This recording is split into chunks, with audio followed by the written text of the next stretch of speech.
29 জুলাই। তখন আমার একটা মাহফিল ছিল খুলনা হেলাতলা মসজিদের সামনে। আমি বক্তব্য শেষ করে বাসায় ফিরবো। আমাকে যখন রিক্সা উঠানো হলো, সাথে সাথে আমি দেখলাম যে সাদা পোশাক পরা 5-6 জন লোক এসে রিক্সাটা ঘিরে ফেললো। তারা বললো যে DI-1 থানায় বসে আছে, খুলনা থানায়, উনি আপনার সঙ্গে একটু কথা বলতে চান, আপনি মেহরবানি করে থানায় আসেন। আমি বুঝতে পারলাম আমি গ্রেপ্তার হয়ে গেছি। তো আমাকে নিয়ে যাওয়া হলো থানায় নিয়ে আমাকে বসতে দেওয়া হলো। ওসি সাহেব আসলেন, এসে আমাকে বসা দেখে বললেন যে উনি এখানে কেন? তো সেকেন্ড অফিসার সে বলছে যে আমি তো জানি না, এভাবে লিখে গেল ওরা, আর বলে গেল যে ওনাকে নাকি গ্রেপ্তার করা হয়েছে। তারপরে রাত গভীর হলো, উনি অর্ডার দিলেন ওনার সেকেন্ড অফিসারকে যে আমার এই রুমের মধ্যে আমার চেয়ার টেবিল সরাও এবং আমার বাসা থেকে একটা খাট নিয়ে আসো। খাট আনা হলো, তোষক, বিছানার চাদর, মশারি ইত্যাদি এনে ওনার চেয়ার টেবিল সরায় সেখানে আমাকে শুতে দেওয়া হলো। থানায় আমাকে 3 দিন রাখা হলো। 3 দিনের দিন অর্ডার হলো যে আমাকে ঢাকায় পাঠাতে হবে। তখন ওসি সাহেব তিনি দাওয়াত দিয়ে আমাকে তার বাসায় নিয়ে গেলেন এবং কিছু খাবারের ব্যবস্থা করলেন। বললেন যে এই খাবারগুলি আমার বেতনের টাকা, তো আপনি নির্দ্বিধায় এগুলি খান। উনি খুব নাম করা ওসি ছিলেন, আমার মনে আছে তার নাম ছিল বাদশা মিয়া। শেখ মুজিবুর রহমান সাহেব তাকে খুব আদর করতেন।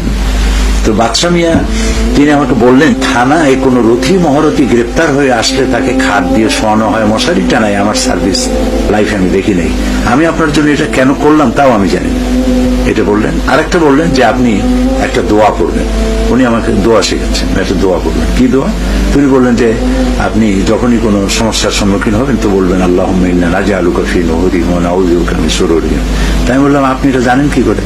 তিনি বললেন যে এখানে মৌলানা মওদুদী সাহেব আসছিলেন, এই যে হাদিস পার্কে, খুলনা হাদিস পার্কে তিনি বক্তব্য রাখছিলেন, তিনি হাদিস থেকে এটা উল্লেখ করেছিলেন, আর আমি ডিউটিতে ছিলাম, আমি এটা নোট করে নিয়েছিলাম, মুখস্থ করে নিয়েছি। তো আমি দেখলাম যে লোক আল্লাহর মেহরবানি হাদিসের খোঁজ খবর রাখে। আমি বললাম তো আমার এটা তো মুখস্থ আছে, আপনি স্মরণ করালেন, আপনাকে ধন্যবাদ। পুলিশ লাইন থেকে 5 জন পুলিশ এলো, একজন হাবিলদার সহ 5 জন পুলিশ। তাদের কাছে দেখলাম দড়ি আছে আর আছে তাদের কাছে হ্যান্ডগান। তোরা জিজ্ঞেস করছে স্যার কাকে নেব, ঢাকা কাকে নিতে হবে? তো এটা বলার পরে ওসি সাহেব বললেন যে তাদের ধারণা ছিল যে আসামি হাজতের মধ্যে। তিনি বললেন যে না, এই তো আমার সামনে বসা। তো আমার একটা কালো জামা গায়ে যাওয়া ছিল, সাদা একটা রুমাল ঘাড়ে ছিল, হাতে একটা তসবি ছিল, আমি বসে আছি। তো ওরা দেখে আটকে উঠেছে। এখন ওরা আমাকে কিভাবে নিবে? তখন দেখলাম ওরা পাশে গিয়ে পরামর্শ করতেছে, ফিস করে পরামর্শ করছে, আমি শুনতে পাচ্ছি। তারা বলছে হ্যান্ডকাপ পরাবো কি পরাবো না, এই নিয়ে তাদের মধ্যে 2টা ভাগ হয়ে গেল। একজনে বলছে পড়াও, আর 4 জনে বলছে না দরকার নেই। তারপরে তারা সিদ্ধান্তহীনতায় ভুগছে। দারোগার কাছে, ওসি সাহেবের কাছে গিয়ে জিজ্ঞেস করলো যে আমরা এখন কি করব, আমরা তো সাহস করতেছি না হ্যান্ডকাপ পরাবার জন্য। তো ওসি সাহেব বললেন যে আমি তো এটা বলতে পারবো না, যেহেতু উনি আমার এখানে 3 দিন ছিলেন, নিজের ইচ্ছায় কোনো সেন্ট্রি ছাড়াই তিনি গেছেন, উজু করতে গেছেন, গোসল করতে গেছেন, নামাজ পড়ে মসজিদে আবার এখানে ফিরে এসে পড়ছেন। আমি কোনো পুলিশ ওনার পিছনে লাগাইনি। এখন লম্বা পথ তোমরা নিবা, তোমরাই চিন্তা করো কি করবো। কিছুক্ষণ ভেবে হাবিলদার তিনি বললেন যে আমার দিকে তাকিয়ে বললেন যে আমার কোন ক্রমে আমার যদি চাকরি চলেও যায় তা আমার পক্ষে সম্ভব না আপনাকে হ্যান্ডকাপ পরানো। আমি আপনাকে এইভাবে নিয়ে যাব, তবে আপনি লক্ষ্য রাখবেন আমাদের চাকরিটা যাতে নষ্ট না হয়।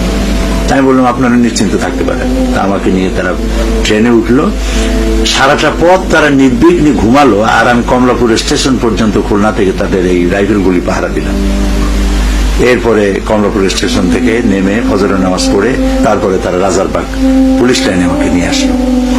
এখানে আমাকে ঢুকাবার সময় হাবিলদার দেখি হাবিলদার কাঁপতেছে এবং 10 টাকা না 20 টাকার একটা নোট হবে আমাকে দিয়ে বললো যে এটা আমার হালাল টাকা, আপনি এটা রাখেন, কোনো সময় হয়তো আপনার প্রয়োজন হতে পারে, তখন আপনি এটা কাজে লাগাবেন। তো আমি দেখলাম তার চোখে পানি দেখে আমি চিন্তা করলাম যে আমি যদি এটা প্রত্যাখ্যান করি, যদি না নেই তো বেচারা মনে কষ্ট হবে। আমি তার কাছ থেকে টাকাটা নিলাম এবং তার জন্য আমি দোয়া করলাম। তারা আমাকে ওখানে রেখে চলে গেল। আমাকে যে রুমে রাখা হলো, আমি ঢুকে দেখলাম সেখানে সমস্ত শরীর কাটা ফাটা, রক্ত, তারপরে চোখে পানি, কান্দাকাটি করতেছে 8-10টা যুবক ছেলে সেখানে বসা। সেখানে নিয়ে আমার বসে আমি জিজ্ঞেস করলাম তোমরা কারা? তারা বললো যে আমরা সিরাজ শিকদারের দল করি। তো তোমাদের মারছে কোথায়? তো বললো যে আমাদের 3 তলা ডেকে নিয়েছিল, ওখানে আমাদের মারপিট করেছে, নানান রকমের জিজ্ঞাসা ইত্যাদি করেছে। এর মধ্যে এক পুলিশ এসে আমাকে বললো যে দেলাওয়ার হোসেন সাইদিকে, আমি বললাম আমি, বললো যে চলেন 3 তলায়। এখন এইদিকে এদের 3 তলা দিয়ে মারিয়ে পাঠাইছে আর আমাকে সেই 3 তলায় ডাকতেছে। তখন আমি ভাবলাম যে এই হাসর বোধহয় আমারও হবে। আমার এ ধারণা হলো যে এতদিন আমি সাহাবায়ে কেরামদের, ইসলামের সাহাবায়ে কেরাম এবং ইসলামী আন্দোলনের যারা নেতৃত্ব দিয়েছেন উপমহাদেশে অথবা পৃথিবীতে, তারা যে দিনের কথাগুলি বলে টর্চার্ড হয়েছে, সম্ভবত এটা আমার কিসমতে আছে। এটি আমি মনে করে মানসিকভাবে প্রস্তুতি নিয়ে আমি চলে গেলাম। 3 তলায় আমাকে নেওয়া হলো। আল্লাহর মেহেরবানি, সেখানে গিয়ে আমার ধারণার ব্যতিক্রম জিনিস দেখতে পেলাম। 2 জন অফিসার ছিলেন ওখানে বসা। তারা আমাকে প্রশ্ন করলেন এবং সেই প্রশ্নগুলি ছিল, আমি দেখলাম এত বড় ফাইল আমার সামনে আনা হয়েছে। ফাইলগুলি 1972 থেকে শুরু করে 75 পর্যন্ত আমি কোথায় কি বলেছি তাই। তারা বললো যে আপনি অমুক জায়গায় মোনাজাতে বলেছিলেন যে আল্লাহ তাআলা কাফেরদের হাত থেকে আমাদেরকে রক্ষা করো, এটা কেন বলেছেন? তাই বললাম যে এটা আমি তো কাউকে লক্ষ্য করে বলিনি, এটা আল্লাহ শিখানো। তো আল্লাহ বলেছেন ফানসুরনা আলাল কওমিল কাফিরিন, আল্লাহ তাআলা কাফেরদের মোকাবেলা আমাদেরকে তুমি সাহায্য করো, তুমি আমাদের মনিব, তুমি আমাদের মাওলা। আমি সেটা বলেছি। কেউ এটা নিজের গায়ে টেনে নেবে আমি তো সেজন্য বলিনি। তো এইভাবে অনেক আমাকে ইন্টারোগেট করা হলো। তারপরে আমাকে বিকেলবেলা পাঠায় দেওয়া হলো। সন্ধ্যার একটু আগে জোড়ায় জোড়ায় হ্যান্ডকাপ পরানো হলো। একজনের ডান হাত আর একজনের বাঁ হাত এভাবে করে দেওয়া হলো। ওই সেদিন আমাকে হ্যান্ডকাপ পরানো হলো। তা আমি চিন্তা করলাম যে এটাও একটা সুন্নত হয়ে গেল। ইউসুফ আলাইহিস সালাম জেলে গিয়েছিলেন, বহু নবী পয়গম্বর আল্লাহর ওলিদের হাতে হ্যান্ডকাপ পরেছে। তো আমাকে নেওয়া হলো, এটা হচ্ছে শাহবাগ পুলিশ কন্ট্রোল রুম। সেখানে ঢুকানো হলো। ওরা একজন একজন করে খুলতেছে আর ভিতরে ঢুকাচ্ছে। তো সেই অবস্থায় আমাকে একটা পুলিশ দাড়িওয়ালা বুড়া মানুষ, সে ঢুকাচ্ছে একজন একজন করে। যখন আমি পালাক্রমে যখন আমি আসছি, তখন ওই আমার সাদা পাজামা আর কালো জামা দেখে আমার দিকে তাকায় এসেছে, হাত দিকে তাকায়া এটা খুলতে ছিল। আর পুলিশটা কেঁদে ফেললো, বললো যে আহারে এইসব মানুষ ধরা আরম্ভ করেছে, দেশ তো থাকবে না। ঠিক এই কথাগুলি তিনি বললেন। আমি ভিতরে ঢুকলাম। সবাইকে ঢুকাবার পর এই পুলিশ বেচারা ঢুকছে আমার রুমে। রুমটা খুবই সংকীর্ণ। পুলিশ এসে আমাকে বলল, ওই সেই পুলিশটা যে আমাকে ওখান থেকে ছাড়লো, সে এসে বললো যে এখানে তো খাবার খুব নিম্নমানের, আপনার কাছে যদি টাকা থাকে তাহলে টাকা দেন, আমি আপনার খাবার এনে দিই বাইরের থেকে। তো আমি ওই সেই হাবিলদারের দেওয়া সেই টাকাটাই ছিল আমার কাছে পুঁজি, আমি সেটা তাকে দিয়ে দিলাম। সে তখন আমার জন্য খাবার নিয়ে আসলো। আমি সেই খানা খেয়ে, ঘুম আসতেছে না, এই পরিবেশ তো জীবনে পড়িনি কখনো, বিনা বালিশে বিনা বিছানায়। আমার কাছে শুধু একটা ছোট্ট কোরআন শরীফ ছিল আর একটা রুমাল, আর কিছুই নেই, জামা পাজামা, বাস শেষ। এরপরে স্বপ্নে দেখি, সেই গভীর রাত্রে স্বপ্নে দেখছি বৃষ্টি পড়তেছে, মুষলধারে বৃষ্টি। সেই বৃষ্টিতে ছাদ চোঁয়া পানি পড়তেছে। আমি যে রুমে ছিলাম সেই রুমে পানি পড়ে একেবারে আমার খাটের কাছাকাছি এসে গেছে। তখন আমার ঘুম ভেঙে গেল এবং আমি চিন্তা করতে লাগলাম যেটা কি দেখলাম। পরে আমার ধারণা হলো যে বৃষ্টি আল্লাহর রহমত।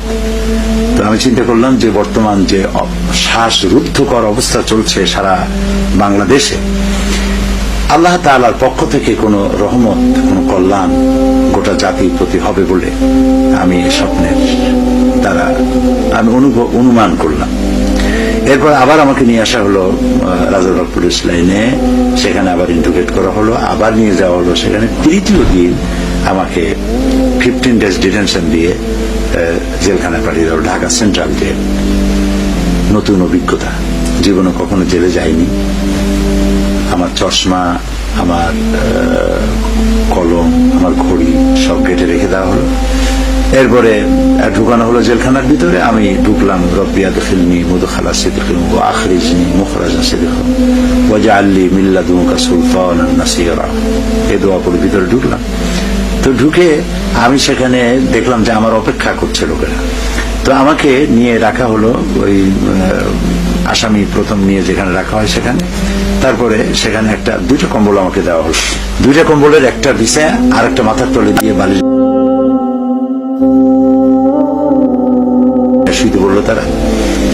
তো তাই করলাম। খাবারের সময় যখন আসলো, এশার নামাজ পড়লাম। তো সে রাতের বেলায় খাবার নিয়ে আসলো আমার জন্য, যেহেতু আমি রাতে পৌঁছেছিলাম, সম্ভবত মনে নেই এখন। তো খাবার এলো, সেই খাবারটা ছিল খুব মোটা আটা এবং দুর্গন্ধ, মাছের ঝোল, তাও দুর্গন্ধ। সকাল দেখলাম মেজর জাইনুল আবেদিন, মৌলানা মতিন, লেবার পার্টি, ওনারা আমার জন্য নাস্তা তৈরি করে এখানে নিয়ে আসছেন এবং নাস্তার ব্যবস্থা করলেন। এরপরে জেল সুপারিনটেন্ডেন্ট আসলেন আমার কাছে, এসে তিনি বললেন যে আপনার জন্য ডিভিশনের ব্যবস্থা হয়েছে, সেখানে বিকেলে নিয়ে যাওয়া হবে, তবে এখনই আপনাকে এক জায়গায় বক্তৃতা করতে যেতে হবে। তা আমি চিন্তা করলাম যে ঢেকি স্বর্গে গেলে নাকি বাড়াবানে, তো আমি আসলাম, আমাকে আনা হলো জেলে, এখানে আমাকে বক্তৃতা করতে হবে। বললো যে হ্যাঁ, বক্তৃতা করতে হবে, প্রত্যেকটা এলাকা থেকে আপনাকে চাচ্ছে যে আমাদের এলাকা থেকে রাখা হোক। তো আমাকে নিয়ে যাওয়া হলো কত নম্বর ওর খাতা বলে, তো আমার আজকে মনে নেই কত নম্বরে নিয়ে গেছিল। তো সেখানে গেলাম, যে দেখি যে হল ভর্তি সমস্ত আসামিরা, তারা আমাকে ওরা বললো যে এরা হচ্ছে চোর, ডাকাত ইত্যাদি নানান পদের অপরাধে, সামাজিক অপরাধে অপরাধী। আমি সেখানে 1 ঘন্টা বক্তৃতা করলাম চরিত্র সৃষ্টির উপরে, কোরআন এবং হাদিস দিয়ে। খুব কান্দাকাটি তারা করলো, মোনাজাত করলাম। বিকাল আসলো, বিকাল বেলায় আমাকে পুলিশেরা এসে নিয়ে গেল আরেকটা এরিয়া, এটা ডিভিশন এরিয়া। ওইখানে নিয়ে 10 নম্বর রুমটা আমাকে দেওয়া হলো। আমি সেই রুমের মধ্যে ঢুকলাম, তখন জেল সুপারিনটেন্ডেন্ট আমাকে বললেন যে এখানে মৌলানা ইউসুফ সাহেব, উনি এখানে ছিলেন 22 মাস, এটা আপনার জন্য বরাদ্দ হলো। তা আমি বললাম, উনি তো আমার উস্তাদ, জামাত ইসলামী বাংলাদেশ জামাত ইসলামীর, উনি হচ্ছেন নায়েবে আমির এবং আমার উস্তাদ। আমি ওনার কাছে জালালাইন শরীফ পড়েছি, তাফসীর পড়েছি। তো ভালোই হলো, আমি উস্তাদের রুমে আসলাম, দেখি ওখানে একজন কোরআন শরীফ চলছে। কোরআন শরীফ খুললাম, খুলে দেখি যে এটা উনি রেখে গেছেন, হয়তো ভুলে রেখে গেছেন। ওনার অনেক নোট দেখলাম, কোরআনের পাতায় পাতায় বিভিন্ন নোট লাগানো, ওইটা আমি আমার জন্য নিয়ামত মনে করলাম। এরপর আমাকে একটা ফালতু দেওয়া হলো, ডিভিশন যাদের হয় তাদেরকে একজন খাদেম দেওয়া হয়। খাদেমকে জেলের পরিভাষায় ফালতু বলা হয়। বিছানাপত্র সব দিল, বললো যে মশারি দিতে পারলাম না, বিছানার চাদর, তোষক ইত্যাদি সব দেওয়া হলো, মশারি দিতে পারলাম না, আগামীকাল ব্যবস্থা হবে, এটা বলে তারা চলে গেল। সন্ধ্যার দিকে দেখি, সন্ধ্যার একটু পরে দেখলাম এক পুলিশ ছুটে আসছে একটা মশারি নিয়ে, বললো যে ওলি আহাদ, তিনি, আপনি মশারি পান নাই জেনে তার নিজের মশারিটা খুলে আপনার জন্য পাঠিয়ে দিয়েছেন। আমি দোয়া করি আল্লাহ তাআলা তার ইমানের মওত দিন, আর যতদিন বাঁচেন সুস্থভাবে বাঁচুন। আমি দেখলাম যে নামাজ পড়ে না কেউ, 2 জন কি 3 জন নামাজ পড়ে, বাকিরা বেনামাজি। তো আমি তখন তাদেরকে চিন্তা করলাম যে প্রথমেই নামাজের দাওয়াত দিয়ে কেমন হবে, এদের সাথে আমি পার্সোনাল কন্ডাক্ট, পার্সোনাল ফ্রেন্ডশিপ করলাম খাবার দিয়ে। জেলখানায় খাবার খুব লোভনীয়, আমার কাছে চতুর্দিক থেকে হাদিয়া চলে আসতে লাগলো, নারায়ণগঞ্জ থেকে, ঢাকার বিভিন্ন এলাকা থেকে হরলিক্স আসতে লাগলো, হরলিক্স, চিরা, জেলখানায় শুকনা যেসব খাবার ইত্যাদি দেওয়া যায় আছে সেগুলি আসতে লাগলো। আর আমি এই খাবারগুলি তাদেরকে দিতে লাগলাম, এতে তারা দারুণ খুশি এবং আমার কাছে আসতে লাগলো। আমি তাদেরকে দিনের বেলায় বিভিন্ন রুমে রুমে গিয়ে গিয়ে কোরআন শরীফের তাফসীর শোনাতাম এবং এরপরে নামাজের দাওয়াত দিলাম। তা আল্লাহর মেহেরবানি নামাজি বাড়তে লাগলো। যখন আমি জেলে ঢুকেছি 15 দিন হয়ে গেছে, তখন একজন পুলিশ এসে আমাকে খবর দিল যে সব উলট পালট হয়ে গেছে। কি উলট পালট হলো? বললো যে শেখ মুজিবুর রহমান সাহেব তিনি নিহত হয়েছেন এবং তার পরিবর্গ সব নিহত হয়েছেন। তা আমি তখন চিন্তা করলাম যে এটা কারা করলো। পাশেই ছিল উর্দু রোড, আমার রুমটা যেখানে ছিল পাশে উর্দু রোডে ওখানে অনেকগুলি বড় বড় বিল্ডিং আছে, 3 তলা 4 তলা 5 তলা এরকম। তো এক বাড়িওয়ালা, আমি যেন রেডিওর খবর সকালবেলা শুনতে পারি সেজন্য সে রেডিওটা বারান্দায় রেখে ভিতরে থাকতো। আমি সকালবেলায় রেডিওর খবরটা শুনতাম। তো রেডিও বাজতেছিল, খবর হলো, খবরের পরে গান শুরু হলো। গানগুলি ছিল হামদ এবং নাত, নজরুল ইসলামের গান ছিল। তা আমি তখন চিন্তা করলাম যে এই যারা করেছে এই অভ্যুত্থান যে হলো, যে হলো, এটা নিঃসন্দেহে অন্তত রাশিয়ার পক্ষ থেকে নয়, রাইটিস্ট গ্রুপ থেকেই হয়েছে বলে আমার কাছে মনে হলো। তো এরপরে আমাকে জেল থেকে রেহা করা হলো। আমার 15 দিন শেষ হলো, আমাকে বের করে দিলে। জেলের গেটে চলে গেলাম এদের কাছ থেকে বিদায় নিয়ে। গেট থেকে বলা হলো যে গভর্নমেন্ট এখনো সিদ্ধান্ত নিতে পারে নাই আপনার ব্যাপারে কি হবে, যেহেতু 15 দিনের মেয়াদ ছিল, সেই মেয়াদে বের করা হয়েছিল। এখন আবার আপনাকে ওই গ্রেপ্তারি পরোয়ানা আছে, আপনার ভিতরে থাকুন, কয়েকদিনের মধ্যে আপনি বেরিয়ে যেতে পারবেন। আবার বিসমিল্লাহ করে ঢুকলাম এবং জেলখানায় আমি যে দাওয়াতি কাজ করতেছিলাম সেই দাওয়াতি কাজ করতে থাকলাম। তারপরে আমার মনে হয় গ্রেপ্তার হওয়া থেকে নিয়ে বেরোনোর দিন পর্যন্ত আমার এক সেল্লা হয়ে গেল। DIG prison, IG prison, DIG prison এবং জেল সুপারিনটেন্ডেন্ট সহ জেলের অফিসার বৃন্দ তারা সবাই আসলেন এবং আমাকে দোয়া করতে বললেন।